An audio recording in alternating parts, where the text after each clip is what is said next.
morning, good afternoon, good evening, good whenever it is you're tuning in. Welcome to Ticket Price, or welcome back to Ticket Price if you're any of our fans in the now 10 countries that are listening to the show. And honestly, well, I should say 10 countries listening to the show at the time of this recording. By the time this episode comes out, that might be out of date too. I hope so. It'll be 8. Yeah, probably. We'll lose. So no, welcome for the first time or welcome back to Ticket Price, the only podcast that asks the questions when we look at movies. Are they worth the ticket price? Are they worth your time and money? Everyone says, this is great, this is good, this is excellent, this is terrible, this is garbage, this is whatever. There's so many tiny layers or tiers that people rate movies now that sometimes this movie is a 7.5, but this movie is a 7.6. And it makes me wonder, what in the hell is a tenth of a point difference? What does that mean? We cut out all the bull and we get right to the matter. Should you waste your time and money on this movie? We're way beyond bullshit here. I am your host, the tired and the compensating Jake. The voice. Sitting across the way, giggling at me, co-host extraordinaire, editor-in-chief, and the only man who thinks movies should have more great white saviors. Tevis at Master Control. Tevis, how are you, sir? Don't they all have great white saviors? Yeah, within a certain era, yeah. Yeah. Like the era we're about to talk about. Yeah, I don't know. I don't really see this one as a great white savior, though. It kind of is. It teeters on that edge, but I don't think it does. I don't think it goes over the edge. No, not. You're right. It doesn't, but it flirts. Yeah, there's plays with it a little. There's bit. heavy petting. There's over the pants mouth stuff happening, which I hear that is Tom's preference.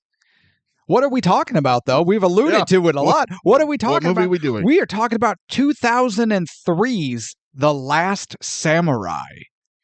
Written by John Logan, Edward Zwick, and Marshall Herskovitz. I think I got that right.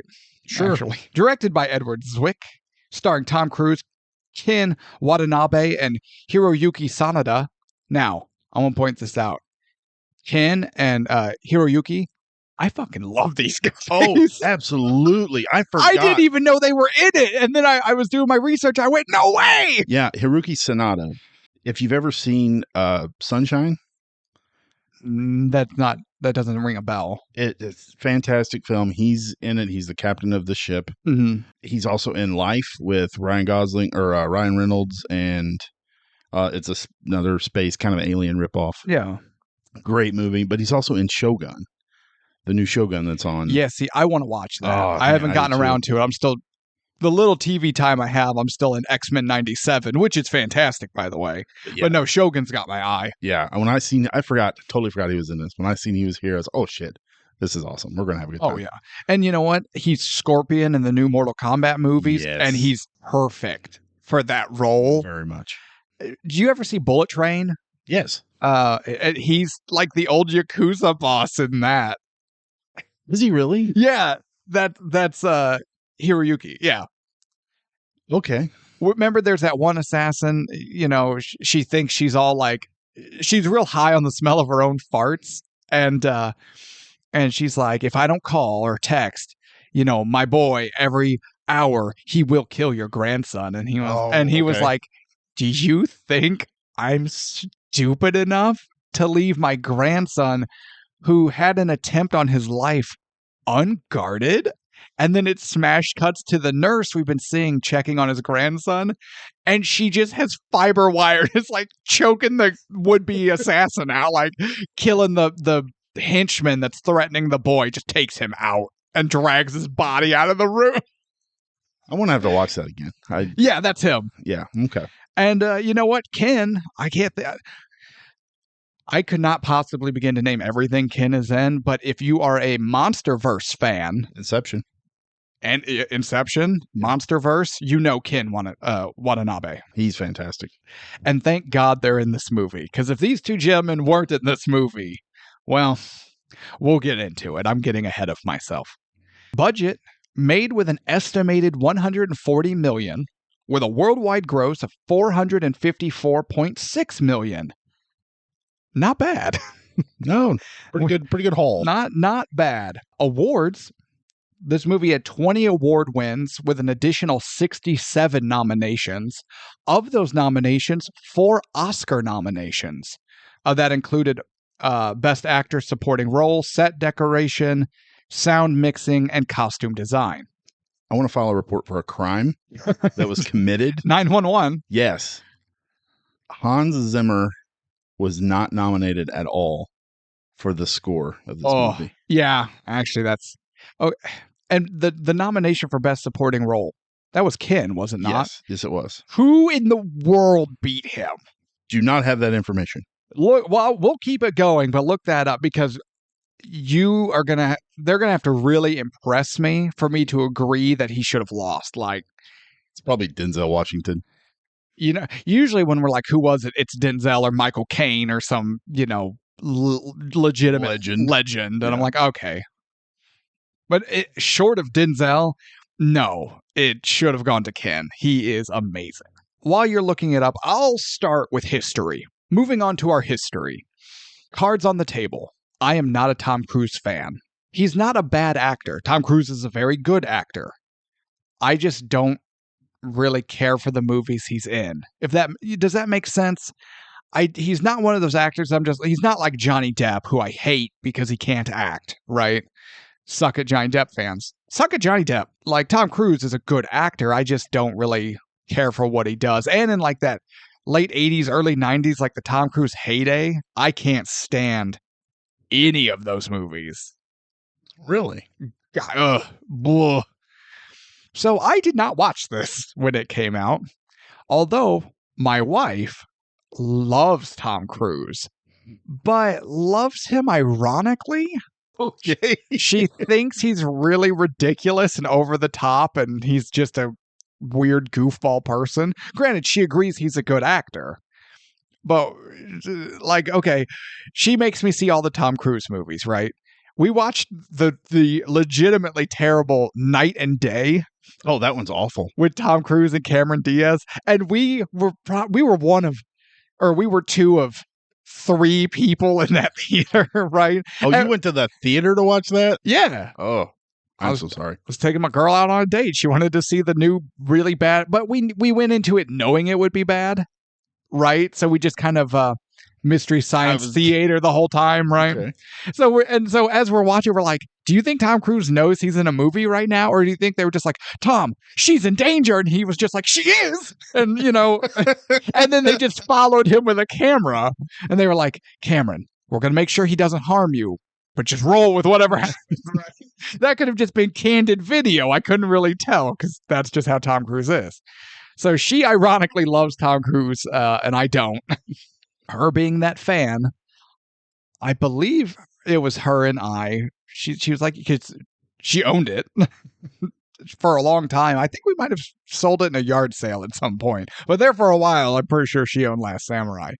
And we had watched it. And I went, meh. And then I forgot all about it. Completely forgot it existed. So my history with this, I was never, ever a big Tom Cruise fan either. Because those movies are terrible? Back when, Top Gun and Cocktail and all Top of Gun that. Sucks. Cocktail sucks. The one where he's a race car driver, that movie sucks. Oh, Days of Thunder is Days amazing. of Thunder sucks. It's amazing. No, it's not. Yes, it is. Even though it has racing cars, it sucks. But I hated Tom Cruise for the longest time. I don't know at what point it switched, but man, I love Tom Cruise now. Mission Impossible 4 is when it switched. No, it was before that. It might have been right around the time of this movie coming out, Last Samurai. Oh, really? Yeah, but I remember I rented this movie through Netflix when it was still, mailing. They mailed of the DVDs. They mailed you the DVD. Yeah. Netflix Steve saves a lot on postage these days. Yeah. He used to 1,800 people want Last Samurai. Let me get the envelope. And I wonder if he licked every envelope. Obviously. Poor guy. He also hand wrote all the names and addresses. But I was kind of like you. I watched it I was like, oh, that was enjoyable. And I totally forgot about it. And then I bought it at some point for some reason, and I never watched it. You saw it in like the $5 bid at Walmart, and it was like, oh, good deal. But yeah, I own it on Blu-ray. I was like, I don't know why I bought this, and I don't know how I got it, but I have it. Wait, you have it on Blu-ray? I have it on Blu-ray. Where did it come from? There's equal chance you bought it versus Tom Cruise snuck into your home and just put it on your DVD shelf. Either are just as likely. Yeah, I don't know. I have no idea. Yeah, and then when we pulled it out of the hat, I was like, really? I dreaded watching this, even though I own the Blu-ray. You dreaded watching a movie you actively own. That's so weird to me. See, at least I can say it was my wife's movie, right? It was part of her collection when we got married. Well, it was probably one of my wife's movie. And I got that in the divorce and she got the house. No, it's not that you got that. It's that she left that because she was like, let him have this. Yeah. You got the crap she didn't want to have to yard sale. Did you find out the answer to who beat Ken? I did. Is it how pissed am I going to be? Honestly, I don't know. It was Tim Robbins for Mystic River. And it's been a hot minute since I've seen Mystic River. I do like Tim Robbins. Honestly, I don't remember Mystic River. So with that being said, I'm going to say robbery. Ken was robbed. It's a goddamn robbery! Tim Robbins, you bastard. Tim Robbins. Robbins? Robbins. Multiple Robbins. Yeah. Tim Robbins robbed Ken. Wait. Tim Robbins robbed Ken. Gotta say it really fast. No, I just had a stroke. Herp. Well, that does explain the droop on the one side of your face. You know what? So no, I'm gonna make a stance. Robbed. My man Ken was robbed. I can't make that statement because I don't remember Tim Robbins' acting in Mystic River. Well, look, I have watched Mystic River. I'm going to make this declarative statement because there's 3 things in this world I love more than anything else. Making declarative statements. Pickleball. Making enemies. And most of the time, I can combine 2 of those 3. Although once, while my wife and I were playing doubles with a couple of randoms at the pickleball court, I was able to do all 3. And those old people didn't want to play with us anymore. Did he take a mozzarella stick off of your plate? Don't get me started on that story. No, it was a really old retired husband and wife. It got heated, okay? It got heated, and I don't want to talk about it, and we don't go back to those pickleball courts. This movie was the 6th highest grossing movie of 2003. Lord of the Rings, Return of the King was number 1. That seems like an obvious, yeah. Finding Nemo was number 2. Man, that movie sucks. I love that movie. You shut your hole. What? Matrix Reloaded. That movie's not good either. That was terrible. Pirates of the Caribbean. Gross. And Bruce Almighty. I do like Bruce Almighty. I do too. Most of that list is trash, though. But that surprised me that it was that high. Yeah. So this film was that high. You're telling me 2003 was not a banner year for movies? Yes, it was. You had Finding Nemo. No, Finding Nemo sucks. No, it does not. Yes, it does. I'm going to cancel this entire podcast. It's boring. It does nothing. It is amazing. We're not talking about Finding Nemo. Oh, now I wish we were. It's in the hat. Is it really? Yeah. Oh, I hope I pull it just so I can rub your nose in it like a dog that went on the carpet. Just That is a joke. Please do not rub your dog's nose in the mess. That is inhumane and does not teach them anything. Don't do it. Public service announcement. That's right. Now, Last Samurai time. They say Japan was made by a sword. They say the old gods tipped a coral blade into the ocean, and when they pulled it out, 4 perfect drops fell back into the sea, and those drops became the islands of Japan.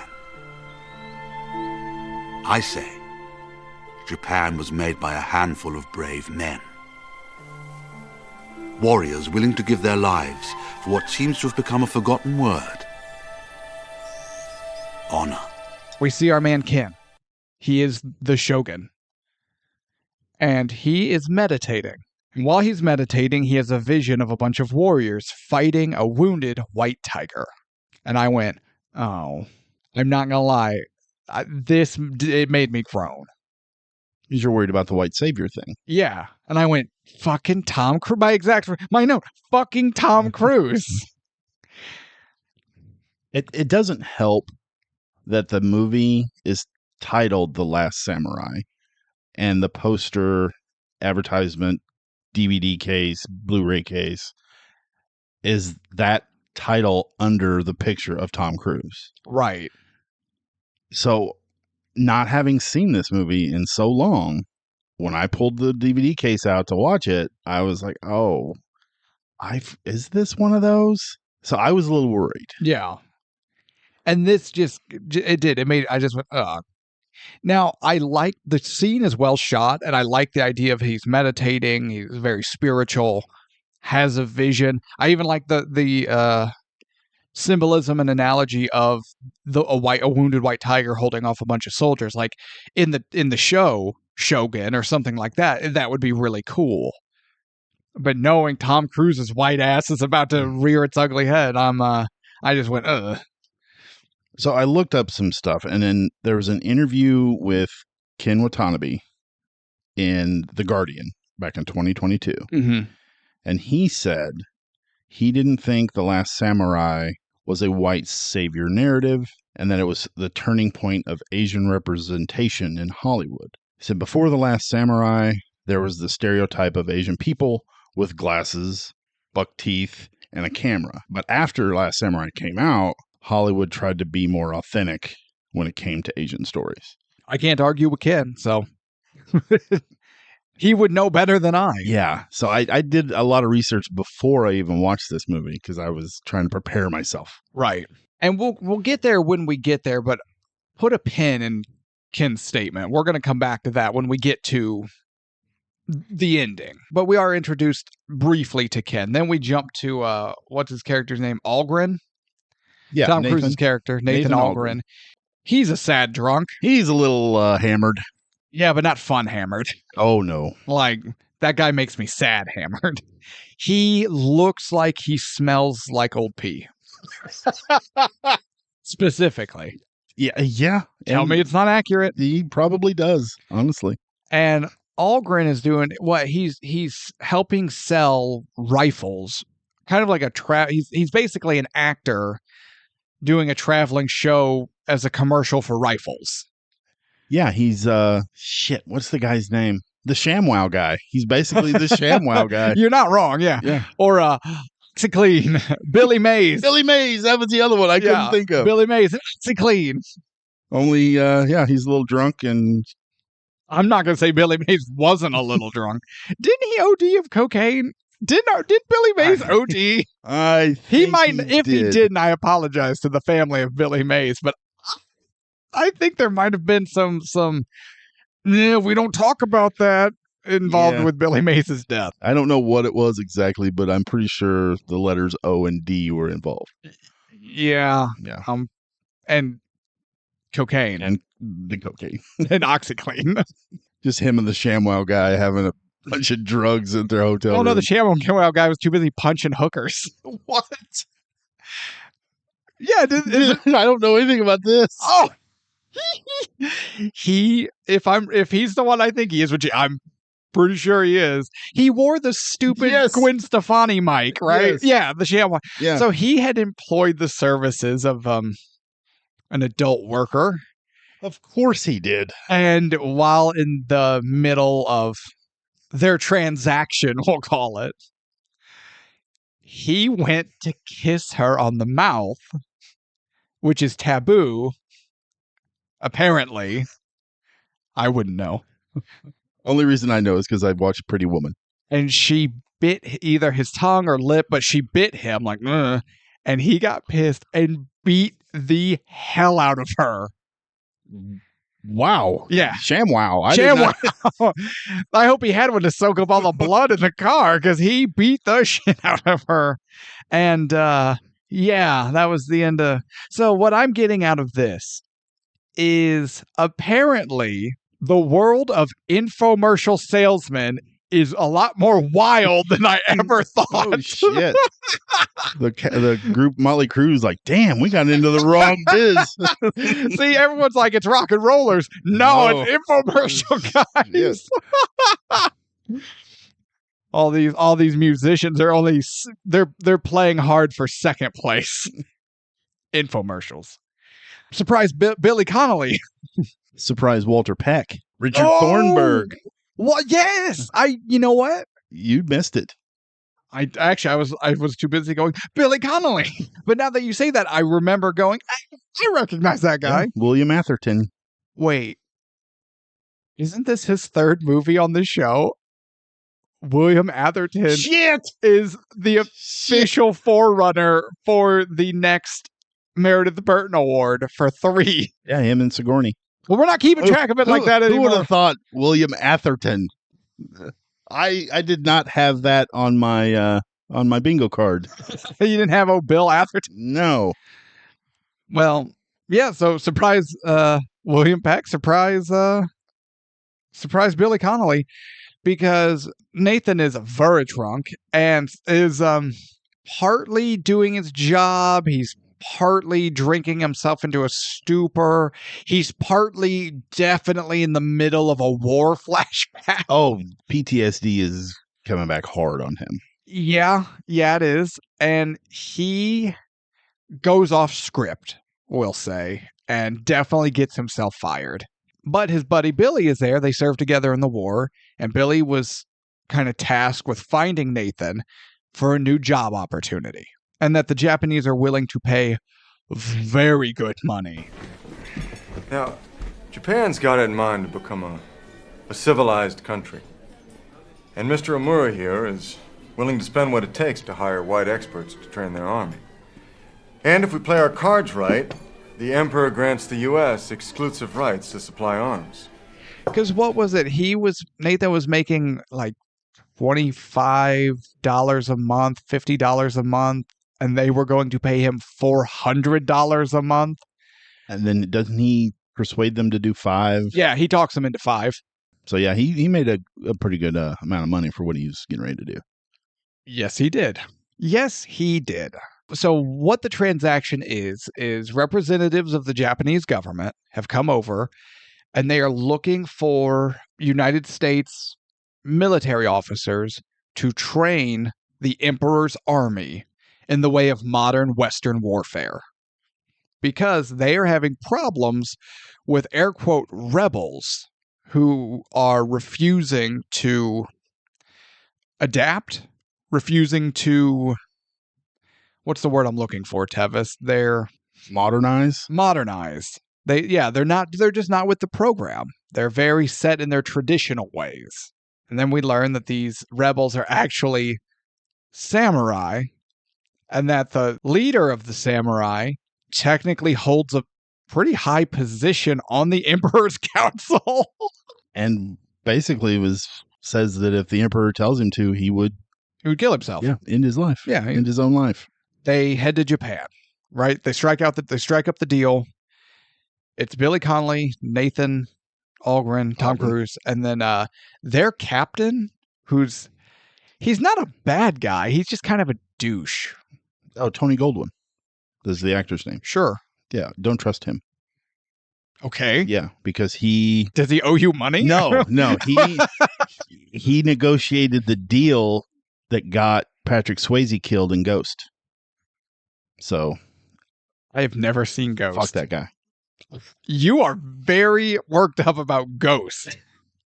That's Patrick Swayze, man. I love Patrick Swayze. I thought it was going to be Whoopi Goldberg. Now, who is the love interest in Ghost? Demi Moore. Demi Moore. Okay. With that short haircut. Yeah. Oh. I think Bruce can still take you. Oh, yeah. So Patrick and Demi are doing that cute. They're sculpting the penis urn in the clay, right? It's all very sensual, and then they start kissing. Yeah, that's definitely Whoopi Goldberg, though. No, that was before he was killed. Oh, what? Yeah. Okay. I've never seen Ghost. I'm just pretty sure. But there's a moment towards the end where, yeah. I'm pretty sure Demi Moore's character has sex with Whoopi Goldberg's character, thinking it's Patrick Swayze's character. Yes. If you have not seen the movie, that does not happen. I don't know. It doesn't happen. I saw the commercials. I'm pretty sure I'm pretty sure they have sex. Back to The Last Samurai. Oh, yeah. So they make it to Japan, where they meet Mr. Graham, who is he's very British, and he's a photographer, and is trying to capture all of this for posterity, and he's that quintessential bumbling doofus character. It's not overly done, though. No, but he's that role. It is done with a modicum of taste. He didn't like back up into a hot iron and yelp as his pants caught fire and then knocked over a fishmonger's cart and, broke a bunch of urns and yeah. He didn't Jar Jar Binks it up. Yeah, he didn't Binks it up, Yeah. but he's that role, is he not? Like he's that bumbling doofus. I agree with that. But he can speak Japanese. Yeah, he knows a lot about the Japanese culture. Well, he's been in country for a while. I came over with the British trade mission, years ago. I was soon relieved of my position. I had a rather unfortunate tendency to tell the truth in a country where no one ever says what they mean. So now, I very accurately translate other people's lies. He serves as interpreter to Tom Cruise when he goes to meet the Emperor. And by their conversation, this is not the first time that Mr. Graham was in the presence of the Emperor. Yeah, because he knows all the rules. Don't turn your back on the Emperor. Bow for this long, and then get up, and then bow again, and blah blah blah. Yeah, talks him through it. They meet everyone. The Emperor is a young man who is basically being controlled by the big business tycoons of Japan, who are set up to make an insane amount of money by letting the West modernize Japan. It's all about the money. Railways, the suits, the guns, the warfare, the way of life, the radios, the what have you. At least I think there were radios. There were a lot of wires at some point. I don't remember. Maybe telegraphs. I don't know. Probably telegraphs. But Nathan's having a real hard time. The reason he was hired was for his expertise in fighting. How do I put this? Well, they call them to savages. To quote the movie, he has a lot of experience fighting Indian savages. Ugh. And they call them the Savages and the Red Man. Yes, they do. I think even the Emperor asks him about them, and his response was, "They are very brave." The Emperor wishes to ask Captain Olgren if it is true they wear eagle feathers and paint their faces before going into battle, and that they have no fear. They're very brave. He has a pretty high respect for his enemies. Yeah. Oh, yeah. Which I think if you're not a complete idiot or an overconfident douche, I feel like there's a certain point where you get that. Like, oh, you kind of have to. Yeah. To be successful. So he's here for the money, but he's not into it. He is training the guys, like he's trying to anyway. But basically they just have a bunch of conscripts many of whom have never seen a gun, let alone fired a gun. They're very green. And so they go to shoot at the target, like everyone misses. Doesn't he say something to the lines of, "We should at least be grateful they're all facing the same way," or it's something to that effect. We should just be thankful they're all looking the same direction. I always enjoy Billy Connolly. Oh yeah. Except in The Hobbit, The Battle of the Five Armies, but that wasn't his fault. I never watched that. You're not missing anything. Actually, you're missing a lot of really ridiculous Legolas moments that have no business being in the movie and don't make any sense whatsoever. I think I'm going to show them to you after we record. We'll pull them up on YouTube. But with all this going on, Algren is really having this is all triggering the PTSD memories that he's been trying to repress with drinking. because he was there at a particular incident where the captain he's currently working for ordered the firing on of a Native American village that was pretty much just women and children, and they killed everybody.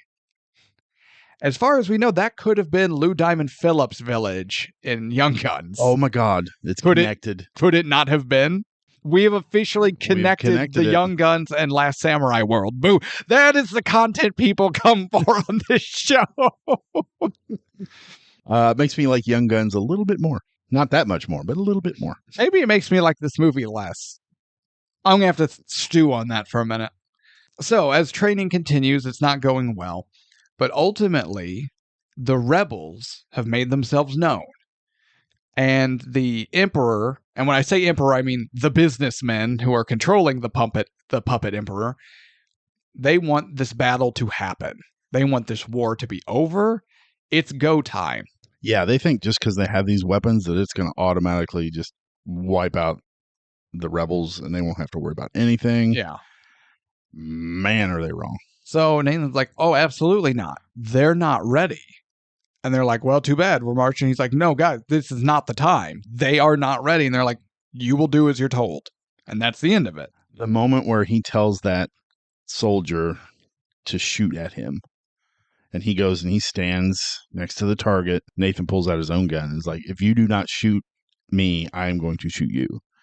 Man, Tom Cruise is so good in that moment. Yeah, he's a good actor. He is a good actor. I think this movie, like, kind of catapulted him, in my view, not just the pretty face. Right. Are you trying to tell us something? Tom Cruise is a good looking dude. And especially in this movie with the beard and the long hair. I'm like, but no, he was pretty awesome looking in this movie. This is probably the best he's looked in a movie. Yeah. So they go, they march to battle. Now, I do want to paint the scene for my fellow historians out there, especially if you're like me and you have an interest and a knowledge in military history in particular. Without going into specifics, this could happen, anywhere in the world at any time period. I'm just going to paint with broad strokes here. Our character is leading a barely trained army into battle, but that battle takes place in a light forest surrounded in a heavy fog against an enemy who are veterans. They're battle hardened. They're tested and proved. The Green Army will not actually be able to see them until basically they're eye to eye. Does this sound like a good time to anybody? Oh, hell no. I'm watching this going, the Japanese government hired these guys for their military expertise. This is the battlefield that they went with? This is where they were like, yeah, it's fine. Totally fine. Guns only work if you could see a guy. I mean, granted, you still have to be able to aim and shoot him, which this army wouldn't have been able to do anyway. Oh, absolutely not. Now, granted, in the revolutionary times where everyone just stood in giant squares and took turns shooting at each other, which is still to this day, in my opinion, the absolute dumbest version of warfare that has ever existed. You don't have to be that trained to just shoot a gun straight. You'll hit someone, probably. So if the battle's large enough and there's enough enemy, even that inexperienced shooting will probably hit someone, but not if you can't see them. But man, this first battle is phenomenal. It's intense. Oh, it's there's so much confusion and it's intense and there's almost like a sense of terror going on. Well, yeah, because so you've got these soldiers who don't know what they're getting into. They're inexperienced. They're not ready. Being led by commanders who have never fought. They've never seen a samurai, let alone fought a samurai. So in their own ways, everyone in the government's army is a fish out of water. So in a field, again, against an experienced enemy, in a battlefield that almost exclusively favors them. And so you have armor-clad warriors with sword and spear. Some of them have horses and bows. And they just ride and charge down these guys. they get into melee combat, and it is a massacre. Yeah, and the music that plays during this scene is, oh my God. Well, it wasn't that Gives great. me- It didn't get nominated. I fucking know. Some bullshit.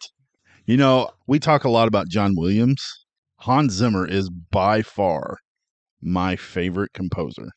Hans Zimmer's fantastic. He is fantastic. When I'm working on a drawing, I will throw Hans Zimmer on my Spotify and just kind of zone out. But I can't do that with John Williams music because it brings up so many. You know, Jaws comes on. I'm like, oh fuck yeah, that's Jaws. I'm cool. Or Raiders of the Lost Ark comes on. Oh my God, that's Raiders. Okay, cool. Hans Zimmer's music. I know some of the movies that they're from. Yeah, but it doesn't like take me out of the moment. And they're as pieces of music, they are just so beautiful to listen to. it's almost like in like the examples you're describing, it's almost like John Williams's music is maybe too themey. Like it's all kind of a theme to something, whereas Hans Zimmer, like it's a piece of music. Yeah, John Williams, I would say, is like almost like a show tune or a commercial jingle. Mm-hmm. So it's like, oh yeah, that's the Oscar Mayer hot dog song. ShamWow. Yeah, that's a ShamWow song. Sounds of a hooker getting beat in the background. Damn, I didn't realize he mixed that in there. Dark. I'm glad we could talk about this in this episode, by the way. I'm glad this came up. But no, just Hans Zimmer's music, every single piece is just so beautiful. And this is probably my favorite of all of his music. Oh, really? Oh yeah, this is so beautiful. You know, it's Anyway. not. You know, it's not beautiful. Billy Connolly getting speared. So as the battle goes on, Billy Connolly is kind of being back to back with Nathan because he's not going to leave him because they're bros. But Billy Connolly takes a spear to the chest, and that's not good. 9 out of 10 doctors would recommend you don't have that happen.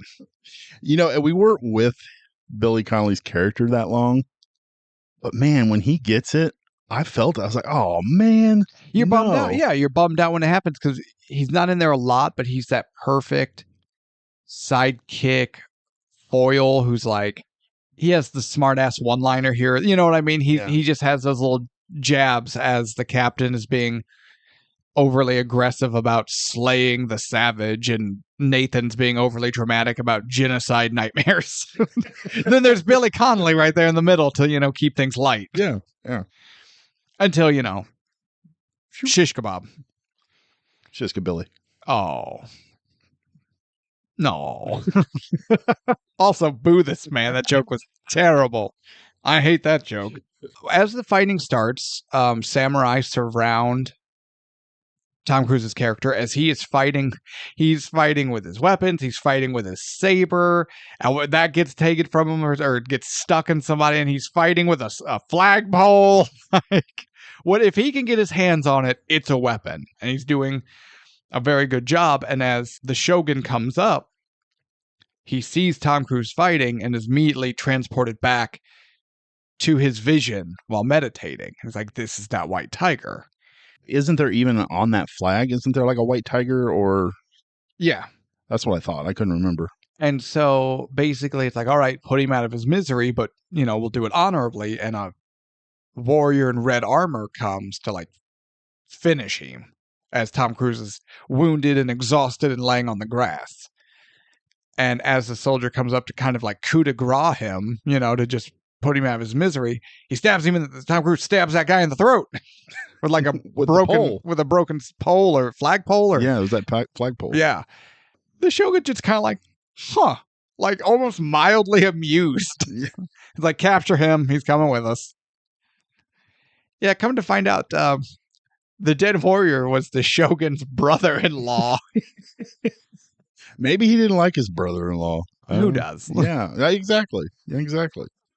I bet he stole the motherfucker's mozzarella stick off his plate one time. Oh, why are you hung up on that? Was weeks ago. I know. I'm going full circle. Oh no! I know if somebody stole a mozzarella stick off of my plate, I would stab them with a pole in the neck. We had agreed before the meal started on separate tickets. They clearly stated to each other, no, I do not want to get any appetizers, to which my wife and I decided, yes, we, on our separate ticket, would like an appetizer. So we got one. That was our appetizer, not a table appetizer. If you guys wanted an appetizer, you should have forked out the money to buy an appetizer. Kiss my ass. That's my mozzarella stick, you fat greaseball motherfucker. Was he dressed in red armor? No, but he did almost get stabbed in the throat. Anna took my silverware. Slowly, without you knowing. I was too busy screaming in a rage, and she just slid my silverware under the table. She knows me well enough. She knows when to hide the pointy items, the pointy instruments. So, see, look what you did. Now I can't even concentrate. I'm so angry. Declarative statement. That guy made an enemy for life. That's what I'm here for. We will be 70-year-old men. I will never see him again for 60 years, 70 years, and we'll just bump into each other, and I'll still hate him. I don't forgive, and I don't forget. It's bold. He made an enemy for life. Although, to be fair, I hated him anyway, so it wasn't a far jump. No, I'm pretty sure he was already an enemy for life for something else he had done. But so now a person I actively despise is taking my appetizer that I'm paying for on a separate ticket.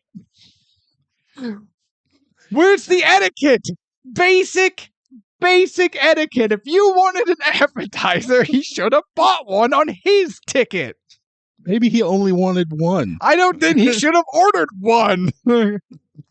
When the waitress asked, is this all together or separate tickets? And then we all murmur, and they were like, no, we can buy our own, no problem. And then we were like, okay, separate tickets, please. Okay, we'll do your guys' ticket first. They order and clearly state no appetizers. And then they come to Anna and I, and they're like, would you guys like an appetizer? And we went, yes, we would.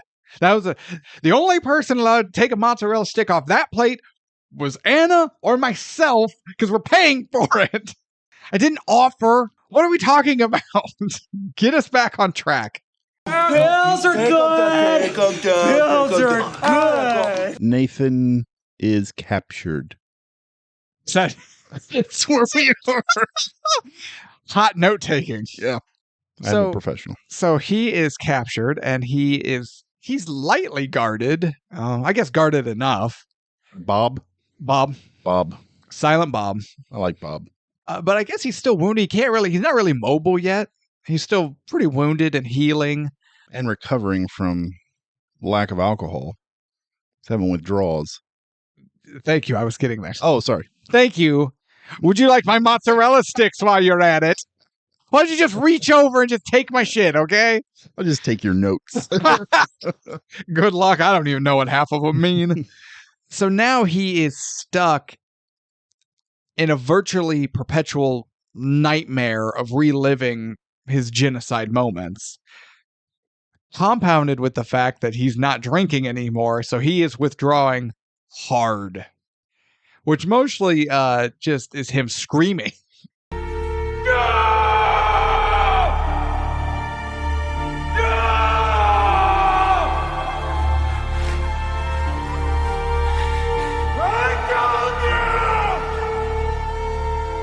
Yeah, Tom Cruise is a good screamer. Ugh.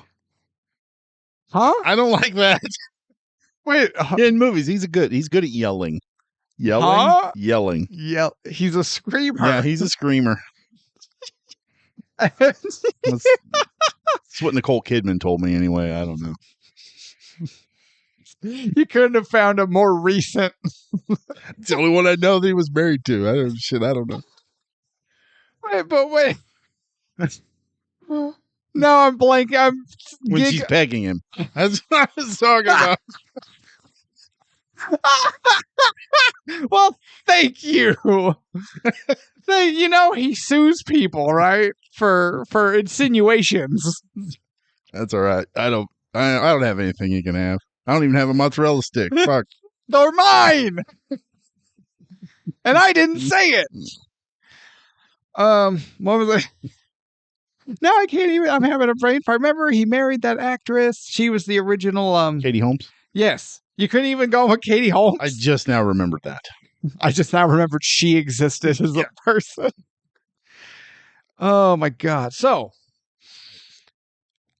he's withdrawing, but he eventually recovers enough that he's ambulatory. He can get up, move around.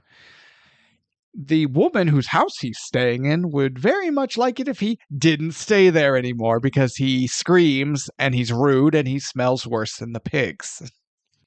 Yeah, and that's also the widow of the person he killed. And wouldn't you know it, we find out a little later that, he killed her husband. And yeah, she definitely knows. Her brother, the Shogun, didn't sugarcoat that detail, I don't think. They know who he is and what he did. Now, granted, as the Shogun states, it's not like Tom Cruise didn't murder the guy. It was a good death in combat. Correct. So they're cool with it? Although she's not really cool with it. No, but he even says that to die in battle is honorable. Yeah. So he's cool with it. So she has to be cool with it. Yeah, okay, so we're now in feudal Japan? No. Yes. That's too far back, I feel like. Oh, okay, yeah. But so we have early modernization and industrialization of Japan. Women in this society are still, I would say they're still second-class citizens, but I think that's incorrect because they didn't have that many rights. Third, fourth, they're property. Because, when we first get to Japan, isn't there one that's carried around in like a dog kennel? Oh, maybe. I don't remember that. I swear I saw that. And I was like, holy shit, what the hell? I think I even wrote that down. Yeah, here it is. In Japan, lady carried in dog crate. Well, you don't want her running off. They didn't have leashes back then. You just Didn't have a shock collar. Yeah, just had a crater. Keep her from running off. I guess. Damn. Tom Cruise is brought before Ken, the Shogun, and they have a good conversation. I like their early interactions. Yeah. It's so good. It's so good. Because Tom was like, what the hell am I doing here? And he's like, I'm done with this conversation. It was a good conversation. Basically, he answered nothing, and the Shogun answers nothing and just has polite small talk. Yeah, because what is it? He's trying to get Nathan's name. He's trying to get his name out of him. And he's like, when someone asks what your name is, you're supposed to tell me your name. And then he does finally tell him his name. And then he's like, what am I doing here? Our conversation's over. I already got your name. And walks off. And I love that. It was a good conversation. I have questions. I have introduced myself. You have introduced yourself. This is a very good conversation. Kid is so commanding. Oh, yeah. In all of his scenes, he is just a presence all the time.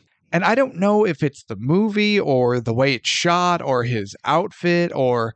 Now, granted, he's got like the buzz cut going, which looks awesome. Compared to everybody else, he's a big dude. Yeah, and the way he just kind of carries himself across the scene is like he's almost like floating, but... See, though, it looked like he was having it looked like his legs were struggling to move under the sway of his huge balls. Probably. His huge, pendulous nuts.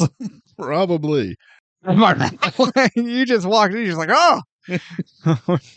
You could just sit on him like a beanbag chair. That is the amount of just confidence and strength. That's the presence he gives off. Is you're just like, I have no desire to mess with that guy, but you want to be around him. Oh yeah. Yeah. Like he's just like, oh no, he is the coolest dude. Yeah. Every time he's on screen, he's also the scariest dude. Yeah. Yeah. Every time he's on screen, it's just you can't take your eyes off of him. He's like Fonzie. If Fonzie accurately portrayed the type of character he was being. And I like Henry Winkler. And I like the Fonz, but he's no Ken. No. Not a big Fonz guy. Hey. No. Wait, you didn't like Happy Days? No, not really. What about Potsy? No, not really. Ralph Mouth. No. No, I don't like that. Joni and Chachi? No. Mr. and Mrs. Cunningham? No. Richie? No. What about Al? No. But Al was played by Mr. Miyagi. No. And then there's the white guy who was in more episodes, but he wasn't Al, and I don't remember his name. No. No? Not feeling it. What about Mr. Miyagi? I love Mr. Miyagi. So Al. No, Mr. Miyagi. Al Miyagi. Al Miyagi. Was that his name? Yeah. Was that his name in the show? Al Miyagi. Well, actually, Al never gets a last name, to my knowledge. Maybe it was. Maybe he... Wait, did we just combine Karate Kid and with Happy Days? Hell yeah. We are bringing the universes together. You don't even need to watch any more of those terrible MCU movies to get multiverse action. Listen to Ticket Price. Yeah, we'll combine everything for you. That's right. I actually enjoyed this sequence where we see Tom Cruise. He's now living. So winter has come. The passage out of the mountain village is blocked. Got to wait till the snow melts. And so now he's living with these people, but they don't necessarily treat him like a captive. I mean, Bob, his silent protector, his guard, but not like guard is to protect him. More like if he gets out of line, I think Bob would have killed him. Actually, I'm pretty sure at one point Bob tried to kill him. The Shogun told him not to. Was that Bob or was that gosh dang, Hiroyuki? Yeah, Hirio. I believe it was both. I know I can't remember. I don't know how to pronounce this. Ujiro? Okay, yeah. Does not like him. Ujiro does not like Nathan. He's a foreigner, and he basically wants him dead. Oh, he tries to kill Tom Cruise multiple times. Yeah, and even when Watanabe is like, let him train, let Nathan be a part of their practice session. Hujiro was like, God.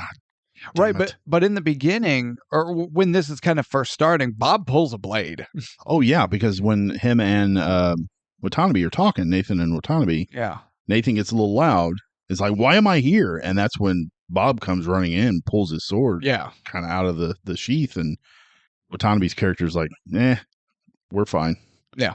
So yeah, Bob is there to keep him safe, but fuck him up if he has to. Oh yeah. Now, just because it's a fun thought experiment. There's no thought involved or experimenting.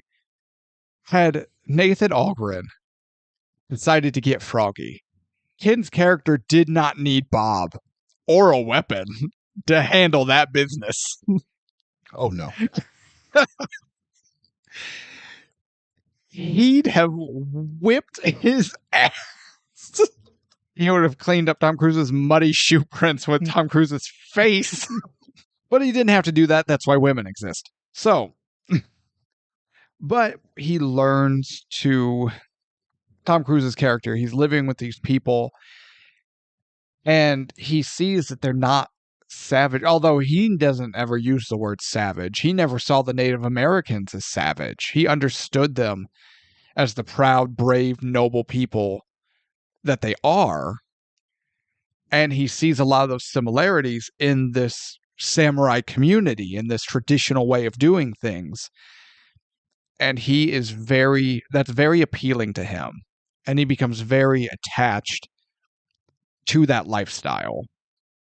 Yeah, I like that he's kind of getting attached to the family. They're getting attached to him. They're bringing him in to sit with them for dinner and teaching Nathan the language. And when they started teaching him the language, I was just like, please don't do the lame ass, worn out, stupid joke where you mispronounce something in their language and they all laugh.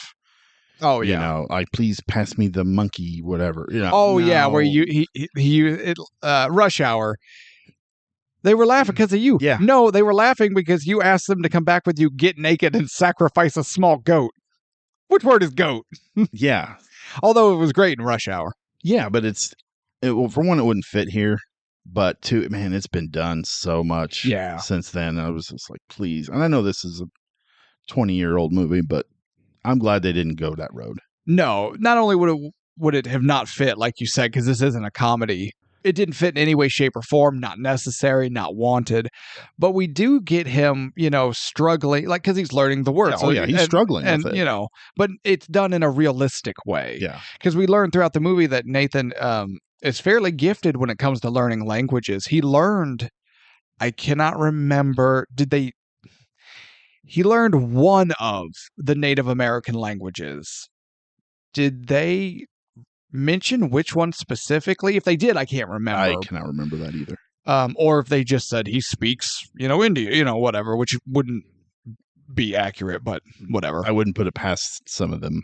Right. Oh, characters in the movie, they would say that, yes. But I mean, I don't know if the movie said that, or they may have said he spoke Algonquin or Mohawk or... Yeah, I don't recall. I don't remember. So he eventually, though, with some people were cool with it, some were not, but Tom Cruise's character begins training. So now he's been kind of brought into the community officially. Because there's a play going on. They're basically having a celebration. There's a play going on, and Ken comes up as himself, but also in character, and starts acting, with the performers on stage, and his buddies are heckling him, everyone's having a good time. And Nathan Algren has been allowed to sit and participate and watch. Yeah, because he's been training. He's been training with them. He's eating with them. He's living with them. Because he had a couple of fights with Yujiro. Those weren't fights. Those first ones were not fights. That first one was just an ass whipping. But to Nathan, for the character, he continues to get up and continues to want to fight. Yeah. Even though he's getting his ass kicked. He's that wounded white tiger who just won't give up, won't stop. But the second fight, where all the little guys are betting, or oh yeah, when they're betting how many moves it'll take for Tom Cruise to lose, they're like 7, and then he gets to 6, and like damn it. But he finally ties and kind of gets Yujiro's respect a little bit. Yeah, and I think even after that first fight where he just mopped his ass. I think I'm stealing that. Mopped his ass.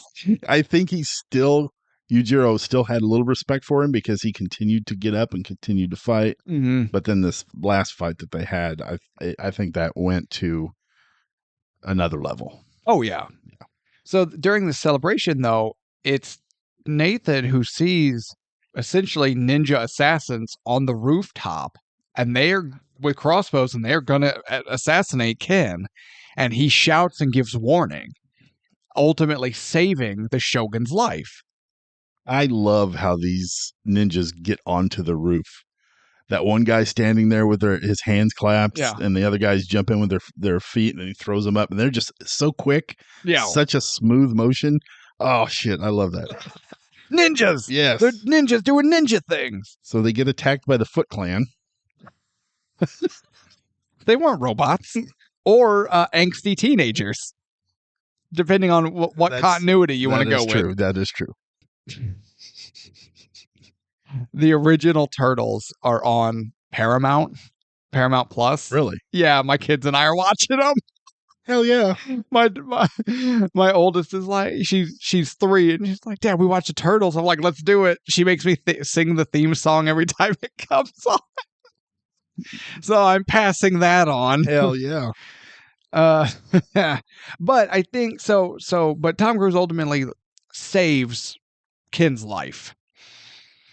And I think that is the final moment. That's the final act that brings Nathan Algren fully into that inner circle of both of the shoguns, but of the community as well. I agree. Yeah, and during this fight, he saves Ken Watanabe's character a couple times, and saves the kid, the wife, and the children. Yeah, yeah. And man, the fights, this whole battle, it's so brutal and fast, and just intense. It's phenomenal. There's a lot of good battle scenes in this movie. Oh, all the fight scenes they're very well choreographed. They're shot well, executed great, And this movie does it. And a bunch of different movies come to mind that do the same visual, but it's effective, and it gets me every time where I'm like, yeah. So Tom Cruise is like, his character, the ninjas are attacking, battle's going on, but it's like Tom Cruise and Ken and the family, they're in the house, but you see like the blade go through a person. Well, you see the blade come through the paper wall, and then blood just starts to stain the wall, from where the blade had gone through a person, pinned to the wall, then it pulls out, and now there's just this big blood mark on the paper, and I'm like, that's cool. I spent a lot of time, like you were like, I hope they don't do that stupid learning a language joke. I spent the whole time going, please let the relationship forming between Nathan and the widow who's taking care of him, please let it be platonic. Please. She's known him as a captive for a winter and as the murderer of her husband, or the killer, or the warrior that bested her husband and left her children without a dad. They should not fall in love. But son of a bitch, if they don't fall in love, I wrote this note down. Awkward kiss is awkward. I see where you're going with that, and I kind of agree a little bit. I'm glad they didn't have an actual moment together, like sexual moment. Right. But the closest I think they did to it was when she's dressing Nathan in her husband's armor. Mm-hmm. Which is when the awkward kiss happens. So that was the equivalent of a sex scene. Yeah, I guess. Yeah, I mean, it was a sensual moment. Yeah, kind of, personal, very, I guess, emotional. There's a lot of emotional connecting there. Exactly, which makes me dislike that scene more now. But it didn't bother me as much. It didn't sit well with me. I was like, this is the great white savior thing. Even though you murdered my husband, I'm gonna love you and save our people and jerk off. The pass melts. The snow melts in the pass. They can move. And Ken is invited to the capital to meet with the emperor. Because again, at this point, we found out they're not enemies. Ken not only has a prominent seat on the emperor's personal council of advisors, he was the mentor and teacher of the emperor when he was a lad. Yeah. Like, it's a very close relationship. Because that's when he's like, Tom Cruise is like, aren't you worried this is a trap and they're just going to kill you? And Ken's like, if the emperor wants my life, he just has to ask me for it. I'll give it to him. Because that's his way of life. And that's if his emperor... That's some dedication right there. I need you to take your life. He would have done it without hesitation. So they get to the capital where at this point, they were very busy during the winter. The capital is very modernized. We see what essentially would be legitimate, uniformed soldiers / police officers with guns patrolling the streets. The wearing of swords, which is typically like a samurai thing, but the open wearing of swords has been deemed illegal. So much so we see one of the young samurai from the village getting picked on and humiliated by a couple of soldiers, but the samurai's resisting, and they almost shoot him. But Tom Cruise interferes. He was going to pull his sword, gets him to spare his life, but they cut his top knot off, which is a huge act of dishonor and disrespect. Yeah, they essentially scalp him. Yeah, there's a lot of, and again, they do a lot of comparisons between the Native Americans and this moment in Japanese history with its people, both the samurai and the modern. Because before we see, but I think that's also, something this movie does well. When at the start of the movie, because it's from Nathan Algren's perspective, right? They're talking about the savages, the rebels, these cavemen who cling to tradition and won't advance with the rest of us, won't move forward with the rest of us. And then we get to that first battle where Tom Cruise is captured. and they're screaming and they're bloody and they're hacking people to pieces with swords and spears and shooting bows and arrows, and it's very savage and brutal. But then he gets to know them. And ultimately, and as he gets to know them, we, the audience, get to know these people and learn of them and develop a relationship with these characters. So now when we're back to the modernized city that Nathan's been away from, the audience has been away from, who's doing the scalping? Who's acting in a savage or barbaric fashion?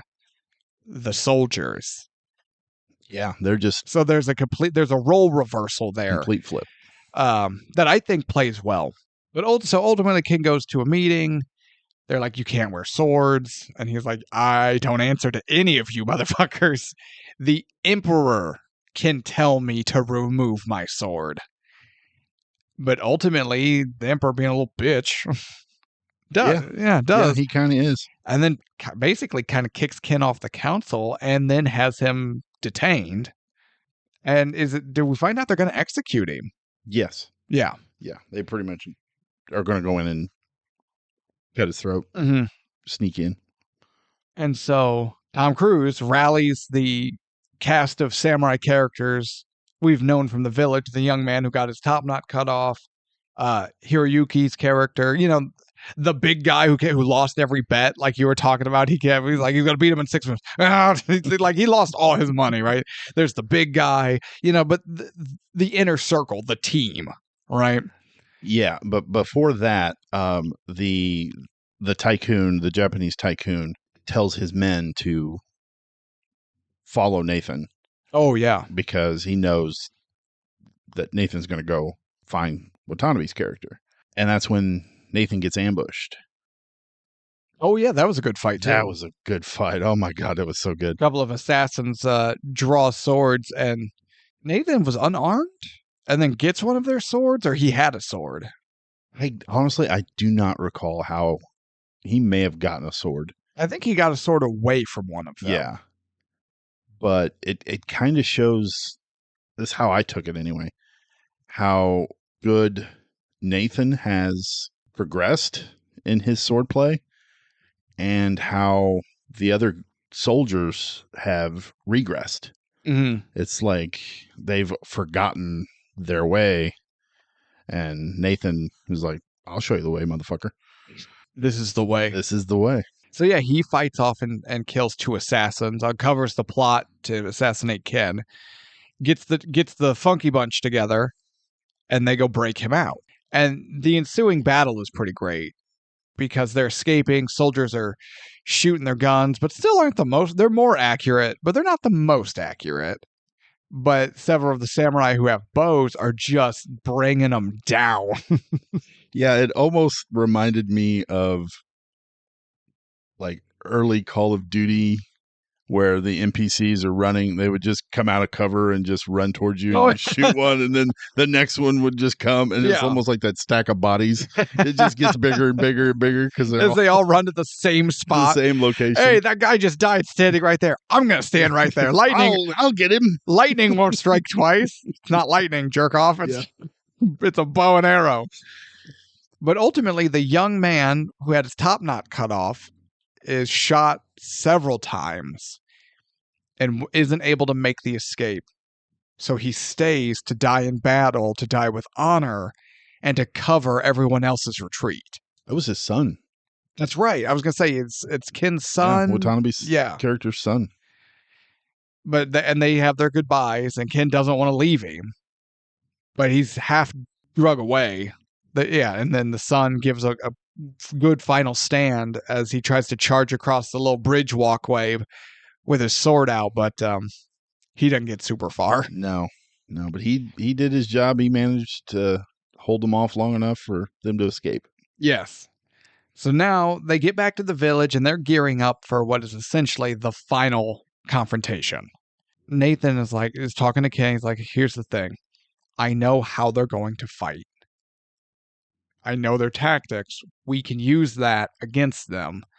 And so they pick a battlefield where the big artillery guns and the Gatling guns are not really going to be able to be used. And that the enemy soldiers will have to be drawn in. And Ken's like, do you think this will work? And that's when Nathan asks him, are you familiar with the Battle of Thermopylae? And Ken says no. And Nathan gives a story of the 300 Greek warriors, which is also inaccurate, but it's neither here nor there. But tells the story of Thermopylae. There was once a battle at a place called Thermopylae. 300 brave Greeks held off a Persian army of 1 million men. 1 million, you understand this number? I understand this number. And that really fires it. They're like, we're going to die in battle. Let's do this, right? Now, as they're getting ready for the battle, did you see the moment Tom Cruise gets off his horse and his horse kicks and just kicks one of the extras? No. The horse kicks and just nails one of the extras like in the leg. And you see him like go back like from the hit. He like lurches back and then comes forward. He's like, what the hell just happened? No, I missed that. Yeah, the horse totally just kicks the shit out of somebody. I hope that guy got his pay. No shit. You were talking about the warriors of Thermopylae. When the several thousand of them, yes. When Watanabe's characters, he asks what happened to the warriors, and Nathan's response was dead to the last man. That smile that Watanabe gives, man, almost gleeful. Oh yeah, he's like, yes. And I loved that. This is what I'm about. That was so great. What happened to the warriors at Thermopylae? Dead to the last man. Now, this final battle's pretty sweet. Oh my god, this is so good. So the samurai forces, there's like 200-300 of them, give or take, right, versus an army, like a battalion. Some of the guns start going off, cannons going off, guys are dying. The samurai retreat behind a hill. And so the paymaster, that Japanese businessman, orders all the infantry go over that hill and crush them. He's advised not to by the captain, Captain Douchery, but F you, we're doing it anyway. They go across, and now those infantry are drawn into a close quarters fight that they're not really prepared for. Oh, absolutely not. And so now it starts turning in their favor, but it's still fairly even just from sheer numbers. The numbers advantage is still too great. Oh, yeah. Because they have a long, bloody battle, and the samurai forces are all but depleted by the time. But they fight so hard, and both sides lose so many, that the army infantry loses the heart to fight. Because it's not even like they panic and run away in fear. You see them like they got the gun, and then you just see like one guy just put his gun down and just walk off. He's done. He can't do this to his countrymen, to his traditions, to his way of life. And then you see more of that where people are just lose the taste for this fight. There's a couple of moments during this fight that I want to touch on. Mm-hmm. There was one that I saw it happen. I was like, holy shit. I rewound it, watched it again. I was like, God damn. And then rewound it again and watched it again. There's a moment where one of the soldiers gets their face sliced. Yeah. Like from chin to forehead. He's trying to block the sword with his gun, and that samurai sword just comes up, cuts the damn gun in half, basically, and then slices his face. Almost split him in half. Yeah. Like, holy fuck. That is amazing. And then Bob saves Nathan. Bob ends up being the guardian. Yes. And pays for it with his life. That hurt me. So we lost Billy. We lost Bob. I don't know what happened to Thornton. See what I did there? Gross. Yeah, but do you see what I did there? I see. He got bitch slapped by Wyatt Earp. Gonna do something or just stand there and bleed. But I want to talk a little bit about Bob. Okay. He says no words. Nope. He's in the movie. Just kind of in the background. What, like maybe 15 minutes? Possibly more, because again, he's just kind of, if you look for him, he's just kind of in the background. Like once Nathan makes it to the village, he's always kind of there. Yeah. But yeah, probably give or take, we'll call it 15 minutes actual screen time. So he's in the movie for 15 minutes ish, says no words. But when he dies, I felt more for that character than every character in Voyage of the Demeter. You thought you were going to say Avatar. And Avatar. How the hell does that work? Right? So, wait a minute. We had this conversation originally with Godzilla -1. How do we feel for characters who are conversing in a language we do not understand?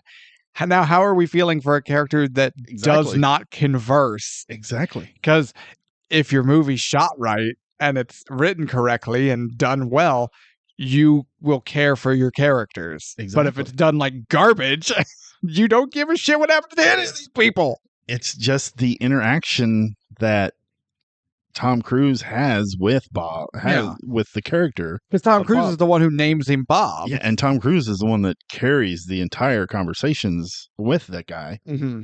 But, and I guess there is that moment where Bob comes rushing in to essentially protect his emperor. Yeah. His leader. His shogun. But even just that small little moment, holy shit. Mm-hmm. Yeah, I miss Bob. So this movie not only killed one fun, enjoyable, easy to connect with sidekick, now they've killed two. And I felt for both. Why do they keep doing this to us? The infantry leave. And Nathan tells the Shogun, if we can fall back, because we're played out. We can't actually win this battle.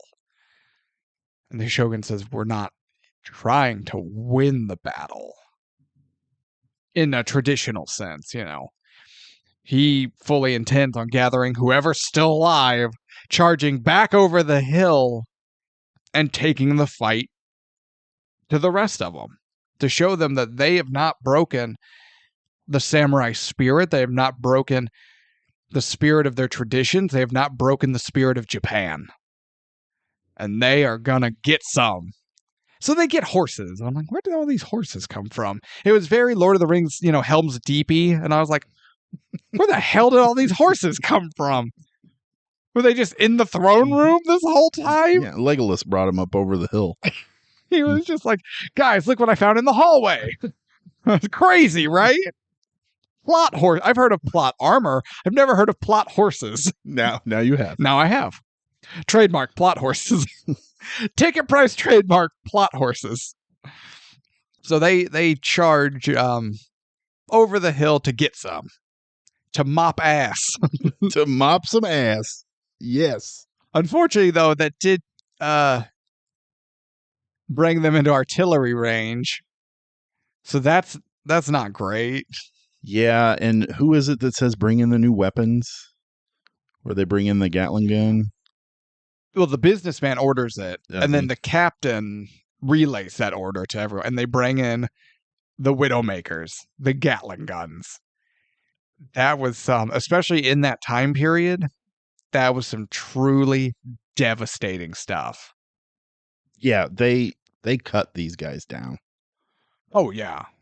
Well, once the big guns opened up, it was over. So as they're all charging in, and it kind of shows one by one, each soldier getting hit, getting killed, falling off their horse. I felt myself like getting more and more just down. You felt each one. Each one. And then Hujiro, who was a beast on the battlefield, because this son of a bitch takes a couple of bullets to the chest and the shoulder. Yeah. And just keeps on fighting and taking out the soldiers. So when he goes down, I was like, man, no. I'm not going to lie. I cried at this moment when they're charging in. That soldier who is watching it happen, he's basically the commander of those Gatling guns. Yeah. He starts to tear up as he sees his countrymen getting mowed down, and then Watanabe's character goes down, and that he sees the leader of the shogun of the samurai. He's like, "What the hell are we doing?" Yeah, and he orders them to stop firing. But he's the one that really sold it for me as far as just how heartbreaking this was. Because that character is the one who brought the emotional weight of countrymen fighting fellow countrymen, of the emotional toll of what modernizing can do when it's not done through like a natural cultural or societal evolutionary way, but forced. Yes. And so when you have when modern versus traditional clash, and then in this such a way, it breaks the spirit of those involved in the combat, of the people as a whole, of the country. You know what I mean? Like, take the Civil War. We're American, so if we relate it to something we can, the Civil War, the emotional devastation left in the wake of that war is still felt today because we were fighting our own. It's different. So, two things that I went, well, the first thing I went, no. And the second thing I went, what the fuck? Okay. The samurai charge in. Tom Cruise told his old captain, "I'm going to kill you." Yeah, he says, I'll look for you on the field. I'll look for you on the battlefield. I'm going to kill you. They get close enough. He throws his katana like a javelin. Oh yeah. And it sticks in the captain's chest. It kills him. And I just went, no. No. I like that. No, I hated that. So it's so dumb. Letting me ride in and get close enough and just kill him. No one's throwing their sword, especially that kind of sword, like a javelin. I don't even think it would fly like that because of the curve. That's not how any of this works. I hated that. Okay. Gatling guns go.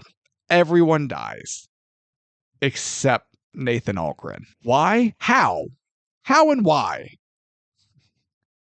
How did everyone die? Well, not on everyone both armies except him. No, Watanabe's character did not die.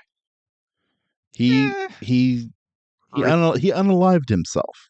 I believe it was seppuku. Is that what that was called? Yeah. Okay.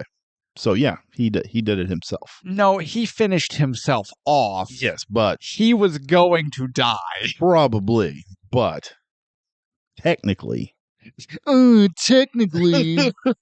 technically there was no ass mopping. But okay, I could understand the problem you had with that part. But Gatling gun, everyone gets mowed down. How did he survive? Well, he got hit a few times. How did he survive? Because he's white. Damn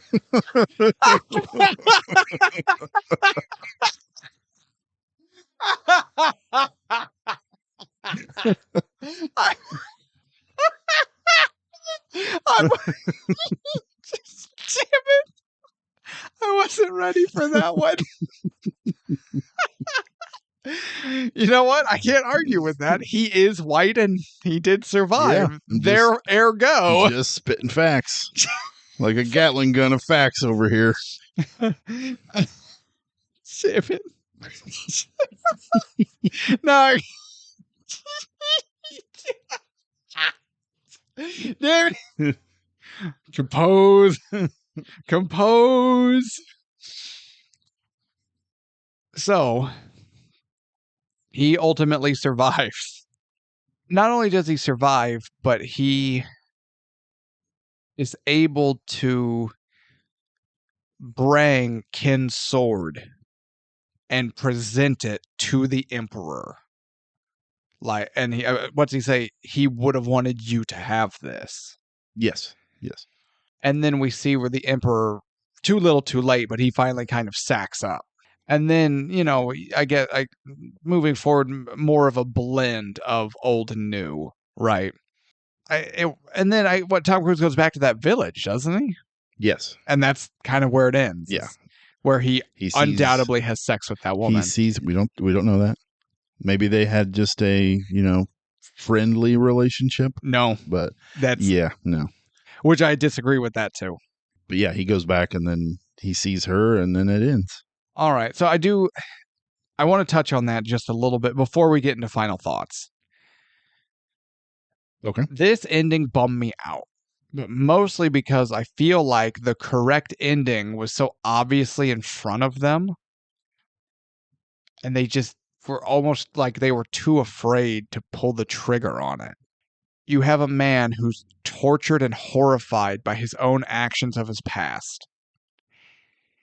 He goes and has an opportunity to redeem himself, at least in his own eyes. And he takes it. He will not be on the wrong side of that kind of war again. He should have died next to Ken. That would have been a larger emotional crux. I agree. Our tortured character should have gone down. I agree. But would it have would it had God damn, stuttering fuck. Do you think it would have taken away from the sacrifice of all the samurai? No, because he was one of them. Was he though? They accepted him. They accepted He him, accepted them, but he should have died with them. I agree with that, but I just think maybe the reason they didn't do that was because they wanted the audience to feel for the actual samurai and not, oh no, the main character died. They wanted you to feel losing their leader, basically the last samurai. So I think they can. Yes. Yeah. I think it would have been more of a white savior move, and I think it would have taken away from Ken's character dying if Tom Cruise's character died too. You know what? The ultimate move that nobody would have saw coming. Tom Cruise dies before Ken. And then Ken is our last samurai on the field we see still alive. That would be all right. Right? There's ways you could do it, but I feel like the character like of Tom Cruise, his character dies before the battle even starts, like he slips on a rock and falls down the hill and breaks his neck. No, not. But what if? No, I know what you mean. What if he throws the sword, which is still stupid, but he throws the sword, but the captain gets a shot off? Oh, you don't want the captain to get anything. You're right. You don't want to, but that way, it's that way of life that brought Nathan to this point that caused him to become who he was. That way of life should have finished him. No, I can't get behind that one. Because you don't like it, or because it's a bad story idea? Because the fact that if you were like, that's not the way I'd want to see it, that almost makes it better. Because you're right. That's maybe not. Yeah, no, I just don't like the idea of the captain getting anything on Algren. It makes it better. he already put his mark on Algren. He didn't need to be the one to finish him off. So they go over the hill and just a cannonball rips his head off. And, yeah. I don't know. You're right. Him being the last to die would be a real white savior move. Yes. I just think he still should have died. His character should have died. So my wife and I had this debate. We'll transition. My wife and I had this debate, and I'm pretty sure she's just being facetious. And when she hears this part, she'll giggle. Who is the last samurai? It was the actual clan. It was used as a plural, not a singular. Right. So it's the entire samurai clan. But if you were to break it down, of that clan, who is the last samurai? Oh, Ken. It's Ken. Yeah. No, she's like, no, it's Tom Cruise.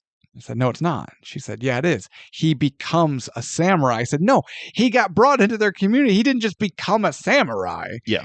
But she's like, no, he's got the sword, the armor, the training. He's accepted. He became a samurai. And I'm like, So depending on if you wanted to look at it like that, it's still fairly white saviory with Tom Cruise being the last surviving samurai.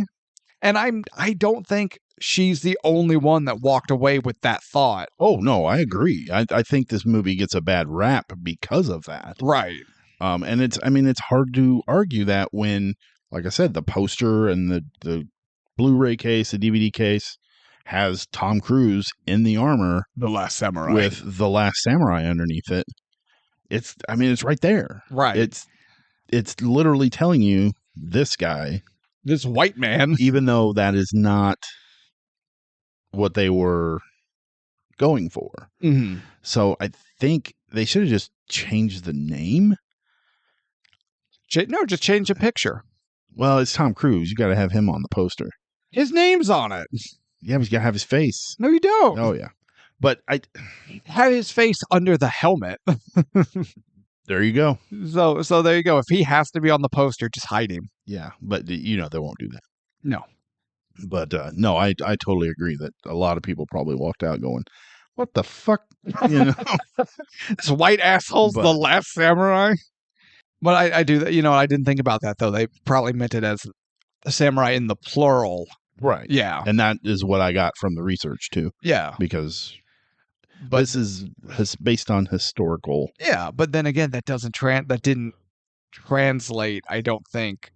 Well, I know it didn't translate 100%, but I don't think it translated hardly at all. Period.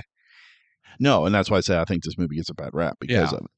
Because a lot of people are like, well, and plus Edward Zwick, he directed Glory. Great movie. But it's kind of has that same thing, the white savior. Yeah, but it doesn't. But the historical context of Glory is more accurate, makes more sense than this. Yeah, and he Edward Zwick also helped write the Matt Damon movie, The Great Wall. That movie sucks. I've never seen it, but you see Matt Damon in China, and it's like, what the hell? What are we doing? So you're not the only man who thinks there should be more white savior movies. Edward Zwick is like all about it. But no, this watch through did not come off as white savior to me. All right, are we ready for final thoughts? We are ready for final thoughts. All right then, ratings time. IMDb 7.8. I hate IMDb. Too high? No. All right, well here, maybe okay, hold on, maybe this'll I'm sure this'll throw my shit. This'll really mop your ass. Rotten Tomatoes 83%. So not okay. It's higher, but it's not really that much higher. 83. Okay. We're making a little progress here. All right. Reviews. I have to hold. Sorry, everyone. I have to pause and really hold the notebook close to my face. Break out his because my shut up, shut up, shut up. Ebert. Shut up. Shut up. 3.5 stars. Okay.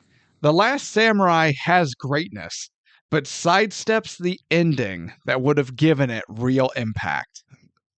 He's right. You think he's talking about killing off Tom Cruise? Tom Cruise's character? He's right. You know what? I just thought of it. I have the ending. Okay. You don't even have to show it. You see Tom Cruise go back to the village. As you see soldiers with the artillery or the Gatling guns come up over a hill towards the village. They're going to genocide it like they did the Native Americans. That's bleak. Damn. That's the point. Yeah. Boom, solved it. Yeah, but then your question in your head is going to be like, wait a minute. Did Nathan bring them there? Did he allow them to follow him? Well, if he's followed without him knowing, that's not his fault. Yeah, but it'd be like, well, did he know that they were there? That's for you to decide. Ooh. Boom, solved it. I like that, actually. All right. I like that a lot. The Guardian. It's a very competently made picture. And there's something refreshing about its use of real Japanese dialogue with subtitles rather than speaking English with a foreign accent. Oh, I agree. No 100%. one said hello. Right? No Mickey Rooney's are running Oh around. God! Was it Breakfast at Tiffany's? Yeah. Right, the landlord. What his name is like Fushu Wa. It's something problematic. It's something real bad. Now I can't think of his. Hold on, he's googling. I don't know what his name was. But you know what? How did he look? Big, thick glasses, big buck teeth. He was that stereotype that Ken was talking about in that interview you quoted earlier. Mr. Unish. It's spelled Yunioshi. See, when everyone's like, it's spelled like this, and they just rattle off, I have to see it. When people just tell me a bunch of letters, it doesn't mean anything to me. Hard. You mean you can't put them all together? Mr. Yunioshi. Yunioshi? But yeah, God, look at that picture. It's terrible. If you don't know what we're talking about, you haven't seen Breakfast at Tiffany's. Don't, it sucks. But look up, although it does have Buddy Epson, who I do like, but Breakfast at Tiffany's sucks. Look up Mickey Rooney from it. That is some problematic shit of its time. 1961. Yeah, of its time. Yeah. All right. Do you want to do your final thoughts? Go first, please. Oh man, I was really hoping you would go first because I'm still. Oh, I can go first if you want. No, it's too late. You already handed it off, and I never drop a baton, except that one time at the state finals. It haunts me. That was your stomach. That was my but stomach. I was making a joke because I don't run. Like the ghetto boys say, we don't run for shit. This movie does a lot good, but it still does some things that don't quite sit right with me, but maybe it's just because I don't like Tom Cruise. It's shot well. Hans Zimmer's killing it. Ken and Hiroyuki are fantastic. To me, they make this movie. Tom Cruise is just kind of that asshole who's there, and I have to look at him for some reason. But the big question is this movie worth the ticket price? And this is where I'm having a really hard time doing one of my three loves and making a declarative statement. Because I feel really torn about it. But that being said, I have to pick a side. Make a decision. There's no abstaining on ticket price. You have to decide. So, although it is close, I am going to say that The Last Samurai is worth the ticket price. The battles are cool. The acting is great. Even though, like I said, I'm not a Tom Cruise guy, he is a good actor.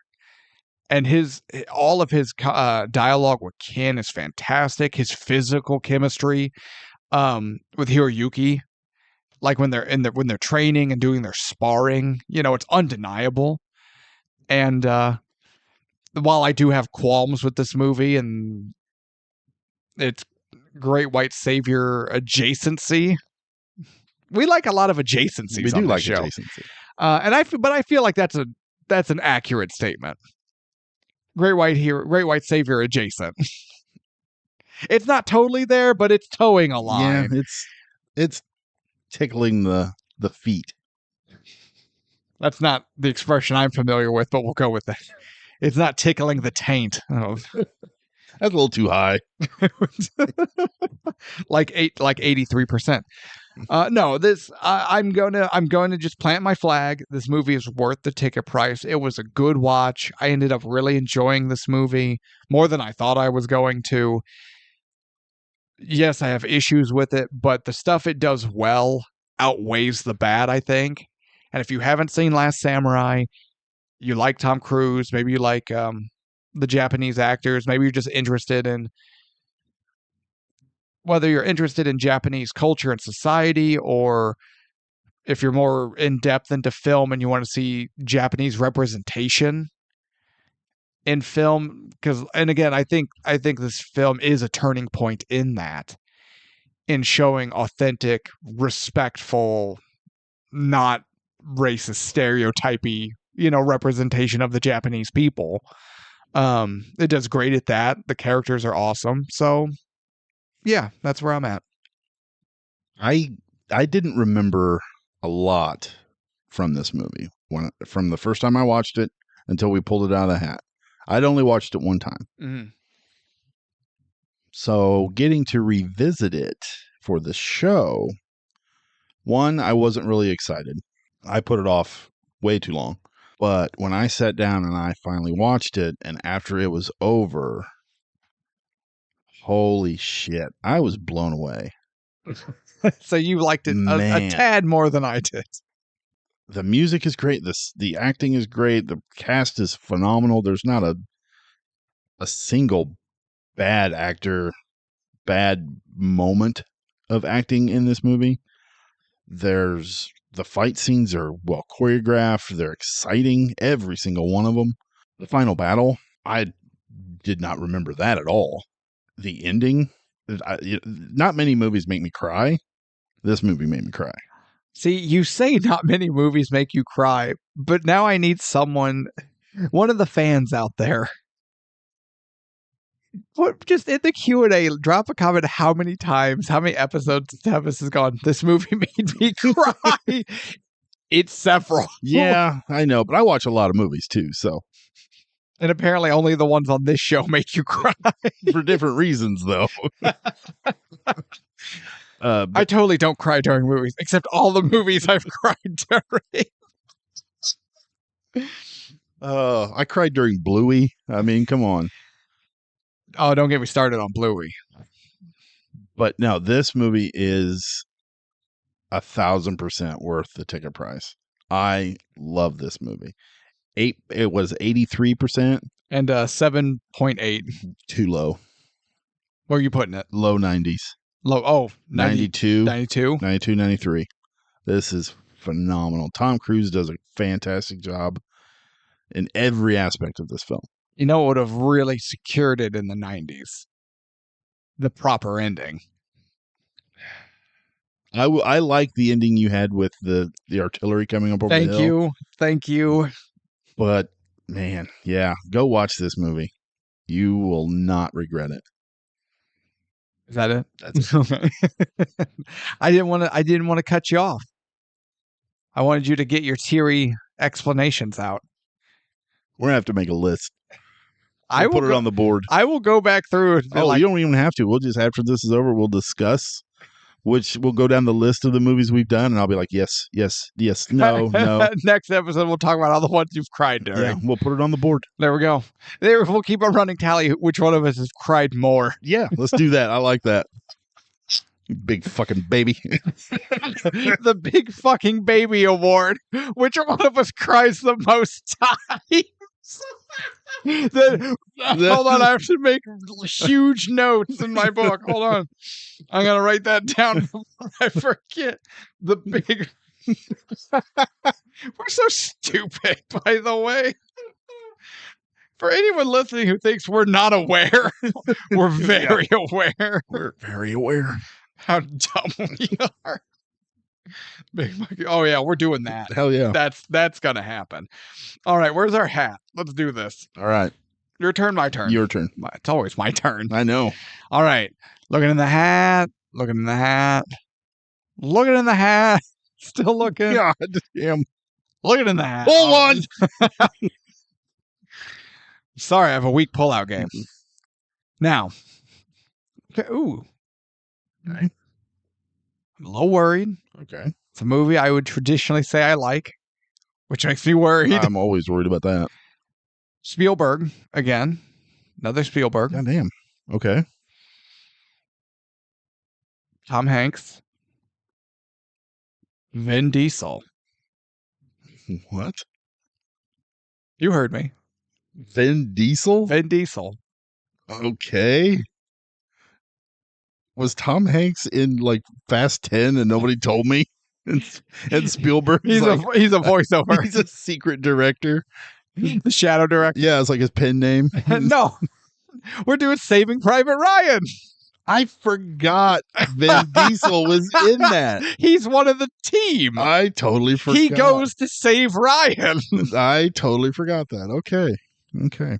Well, yeah, I'm worried now. Right? Okay. Ooh.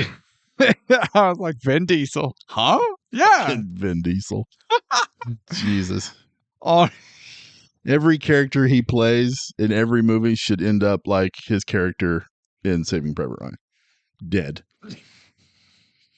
he was trying to do the decent thing. What was his name? Like Leparzo or some shit? Caparzo.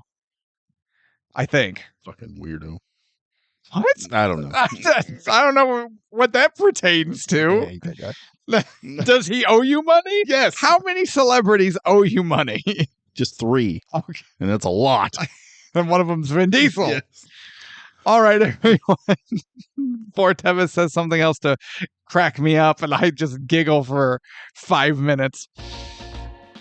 Thank you all for listening. I'm Jake. That's Tevis. We're Ticket Price. This has been Ticket Price approved.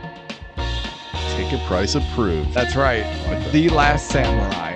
It is worth the ticket price. Check it out. Tune in next week as we try to save Private Ryan. Good night.